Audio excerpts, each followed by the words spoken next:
বঙ্গবন্ধুর নাতনি টিউলিপ, তাই আয়োজনটাও ছিল জমকালো।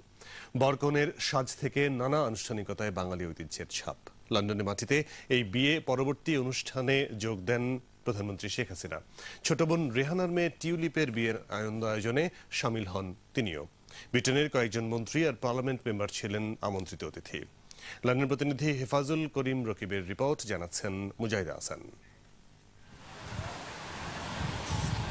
কনে বঙ্গবন্ধুর নাতনি টিউলিপ সিদ্দিকী, আর তাই নজর ছিল সবার। বরকনেকে এভাবেই বাঙালি ঢঙ্গে বরণ করে জানানো হয় অভিনন্দন। পূর্ব লন্ডনের ওয়েস্ট হ্যামের ইমপ্রেশন ইভেন্ট ভেন্যুতেই করা হয় পুরো আয়োজন। শুধু বরকনের সাজ নয়, খাবার থেকে শুরু করে বিয়ের নানা আনুষ্ঠানিকতা সবখানেই ছিল বাঙালি আনা। বরকনের পাশে প্রধানমন্ত্রী শেখ হাসিনা বসলে শুরু হয় নাচ গান। প্রধানমন্ত্রীর বোন শেখ রেহানার মেয়ে টিউলিপ লন্ডনের ক্যামডেন বারার রিজেন্টস পার্ক বারার কাউন্সিলর ও ক্যাবিনেট সদস্য, আর বর ক্যামব্রিজে অধ্যয়নরত ক্রিস পার্সি ব্রিটিশ সরকারি কর্মকর্তা। আনন্দ আয়োজনে আগত সবাইকে ধন্যবাদ জানান প্রধানমন্ত্রী শেখ হাসিনা। রাজনৈতিক জীবনে সেক্ষেত্রে যারা সবাই তাকে সবসময় সহযোগিতা করেছে তাদেরকে আমি ধন্যবাদ জানাই।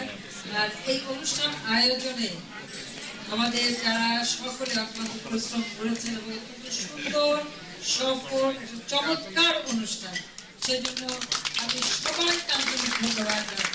পরিবারের সদস্যরা ছাড়াও বিয়ের অনুষ্ঠানে উপস্থিত ছিলেন ব্রিটেনের বেশ কয়েকজন এমপি ও সাবেক মন্ত্রী। সব মিলিয়ে অতিথির সংখ্যা 350। বিয়ে উপলক্ষে পুরো এলাকায় নেওয়া হয় বাড়তি নিরাপত্তা। মুজাহিদা হাসান, 21 টেলিভিশন।